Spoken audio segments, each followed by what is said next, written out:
Hello, food lovers from around the world. If you're here, it means you love food, just like I do. So, welcome.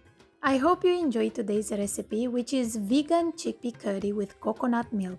This dish is so easy to make and yet so flavorful, filling, and healthy. Stay until the end, and I will also show you how to portion and freeze the base sauce and the final curry.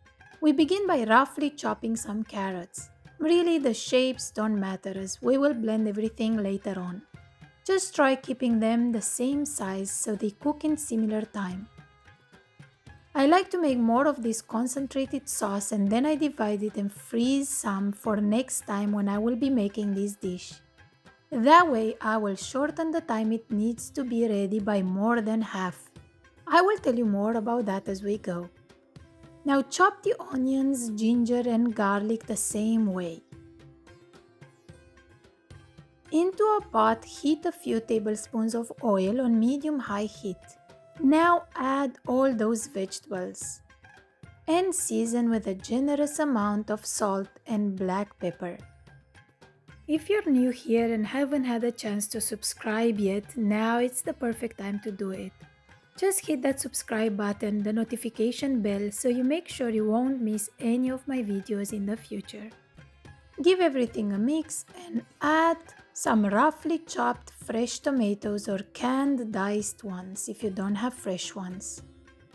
Cover with a lid and let them sweat and soften for a few minutes, mixing from time to time. Now we add the spices: curry powder, paprika, cumin, turmeric, and coriander. The aromas of these mixed together is so nice.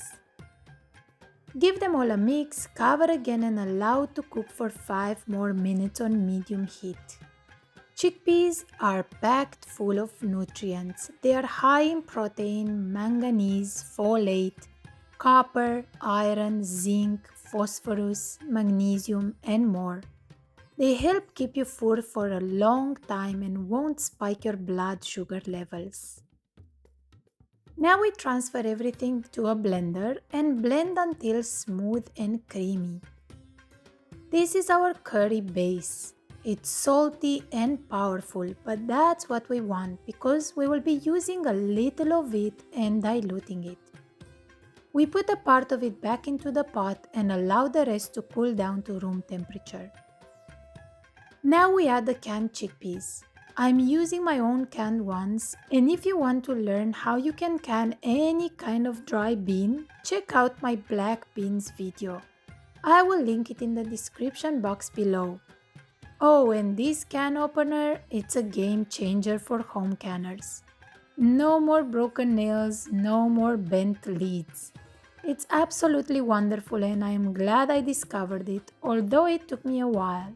I will link it in the description below as well.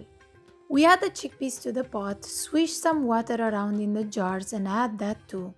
Just enough to cover the beans. As usual, my pot wasn't big enough and I had to dump everything into a bigger one. If you've been here long enough, you've seen this happening before. We taste and season for salt and pepper.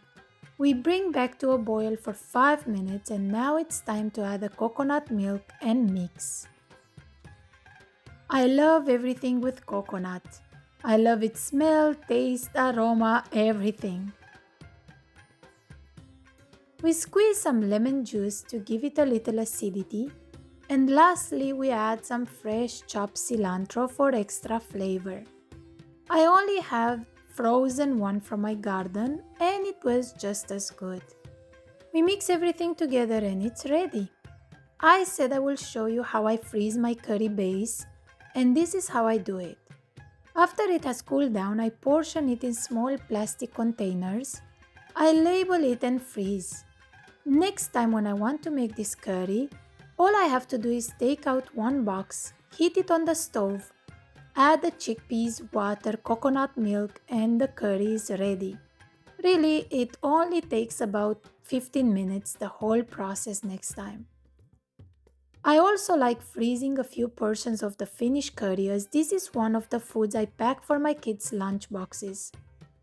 I take it out of the freezer the night before and let it thaw in the refrigerator. In the morning, I heat it on the stove and pack it with some rice for them. Both my kids love it. And here we are, time to eat some. I usually serve it over rice, and this time I made some brown rice as I love its chewy texture. It turned out delicious.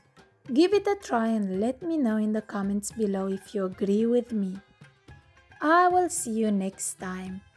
Bye.